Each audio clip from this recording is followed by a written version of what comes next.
नमस्कार, आप देख रहे हैं CIB इंडिया न्यूज। शुरू करते हैं खबरों का सिलसिला। इस खबर के प्रायोजक हैं Ujjwal model school, Kadipur Harkesh bypass, Kaptanganj, Azamgarh. अपने बच्चों के बेहतर भविष्य के लिए आज ही उनका एडमिशन उज्जवल मॉडल स्कूल में कराएं। उत्तर प्रदेश के बलिया से बीजेपी विधायक सुरेंद्र सिंह ने भारत में रहने वाले अल्पसंख्यकों पर बड़ा बयान दिया है। उन्होंने कहा कि भारत में रहने वाले अधिकांश मुसलमान पाकिस्तान परस्त हैं। कई एजेंसियों से सरकार जांच करा रही है। विदेशी मानसिकता वाले लोगों की खुफिया जांच हो रही है। साथ ही उन्होंने ये भी कहा कि जिन्ना आतंकी नहीं, राष्ट्र विरोधी है। साथ ही साथ विधायक ने कहा कि भारत में रहने वाले अधिकांश मुस्लिम भारत की मिट्टी को स्वीकार नहीं करते और वो पाकिस्तानी परस्त हैं। उनका पैगंबर और पाकिस्तान काबा में बसता है। ये अच्छी बात नहीं है। विधायक ने बड़ा खुलासा करते हुए कहा कि विदेशी मानसिकता वाले लोगों की सरकार कई एजेंसियों से जांच करा रही है, मगर जांच के बाद भी राजनीतिक दुर्बलता के कारण निर्णय लेने में हिचकते हैं। ममता बनर्जी पर वार करते हुए विधायक ने कहा कि बंगाल में विदेशियों को आधार कार्ड बनवा कर दे रही है बंगाल सरकार, और बंगाल में कश्मीर से भी बदतर हालात होंगे। जिन्ना मामले में विधायक ने कहा कि जिन्ना आतंकी नहीं बल्कि राष्ट्रद्रोही है और राष्ट्रद्रोहियों को देश में सम्मान नहीं होना चाहिए। उसकी तस्वीर अलीगढ़ यूनिवर्सिटी में नहीं लगनी चाहिए। उनके जगह अब्दुल कलाम की तस्वीर लगे, उनको वह सलाम करेंगे। अलीगढ़ में हिंदू युवा वाहिनी के लोगों पर पुलिस का लाठीचार्ज को लेकर उन्होंने पुलिस पर सवाल उठाया और साथ ही कहा कि पुलिस को लाठीचार्ज नहीं करना चाहिए था। क्या आप सही मानते हैं उनका?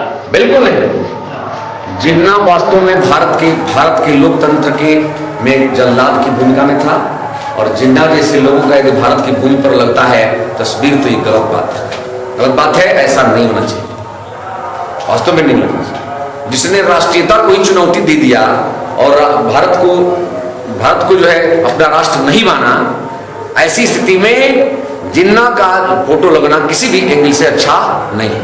उनके जगह पर डॉक्टर अब्दुल कलाम का लगे, हम सलाम करते हैं।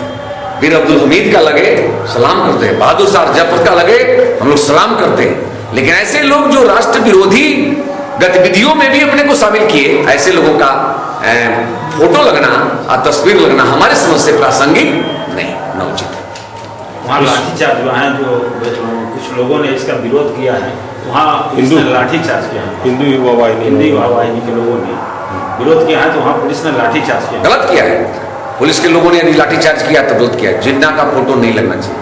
मैं भी कहता हूँ, भाजपा के विधायक थे सुब्रमण्यम स्वामी ने उसको जिन्ना को एक आतंकी कहा है, तो क्या आप मानते हैं कि वो आतंकी है? देखिए, आतंकी तो मैं नहीं कहूंगा, लेकिन राष्ट्र विरोधी चिंतन का व्यक्ति जरूर कहूंगा। आतंकी इसलिए नहीं कहूंगा कि स्वतंत्रता के आंदोलन में जिन्ना भी एक सहभागी के रूप में थे, इसलिए नहीं कह सकते कि आतंकी थे।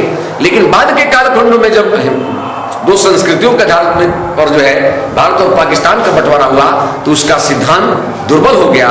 उसका मनोबोली जो है पाकिस्तान के प्रति हो गई और भारत के प्रति दुर्बल हो गई।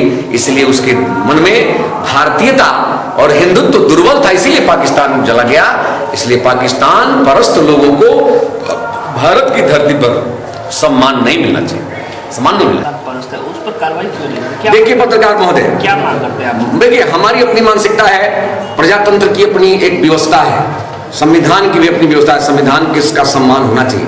इसलिए मुसलमान भाई भी जो हमारे राष्ट्र की मुख्य धारा से जुड़ करके काम करते हैं, वो हमारे हैं, उनका स्वागत है, उनको बिल्कुल स्वागत है, प्रणाम है। लेकिन राष्ट्र विरोधी कामों में सम्मिलित होने वाला, चाहे हिंदू हो चाहे मुसलमान हो, ऐसे लोगों को या तो ऊपर जगह होनी चाहिए, नहीं तो जेल के सिक्के में जगह होनी चाहिए।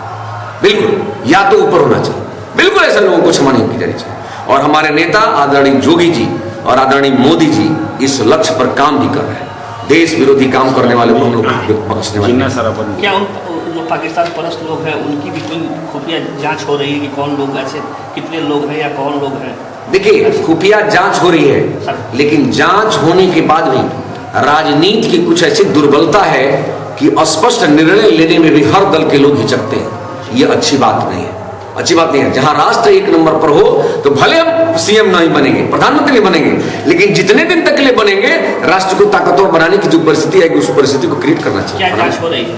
जांच हो रही है कौन कौन विदेशी मानसिकता के लोग हैं, विदेशी हैं। अभी तो बांग्लादेश की सीमा पर महाराज ममता बनर्जी जैसी महिला है, मुख्यमंत्री है, वो खुलेआम बांग्लादेशियों को शरण दे रही है और आधार कार्ड बनवा रही है, कार्ड बनवा रही है, और हिंदू लोग वहां मारे जा रहे हैं, उसको कोई पूछने वाला नहीं। मैं तो एक बार कहा भी था, आज भी कह रहा हूं कि यदि हमारे देश के सभी दल के नेताओं की चिंता नहीं हुई, चिंता नहीं किए, तो जम्मू कश्मीर की स्थिति बंगाल में भी हो सकती है, फिर उसको वहां भी किसी को बचाया नहीं जा सकता। केंद्र सरकार इस पर कदम क्यों नहीं उठा रहा है? उठाना चाहिए।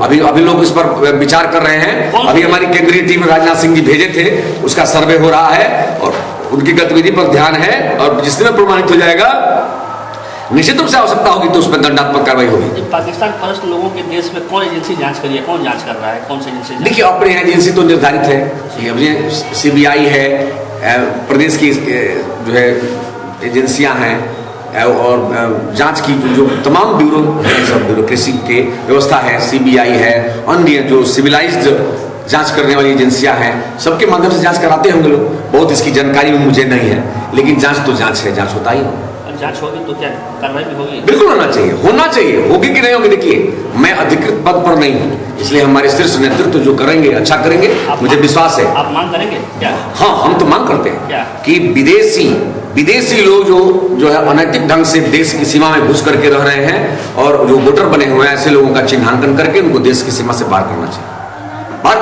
तुरंत पार करना चाहिए। बांग्लादेशी हो, पाकिस्तानी हो, चाहे अरबिस्तानी हो।